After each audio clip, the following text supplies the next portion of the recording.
Home financing made clear, honest, and practical. That's what RichmondCustomHomes.com is all about.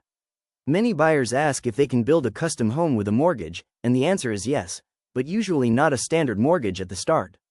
Most custom homes begin with a construction loan, which covers the building phase and releases funds in stages as work is completed. Once construction is finished, that loan typically converts into a traditional mortgage, often called a construction to permanent loan, giving you one long-term payment instead of two separate loans. This option can save time, reduce closing costs, and lock in financing earlier.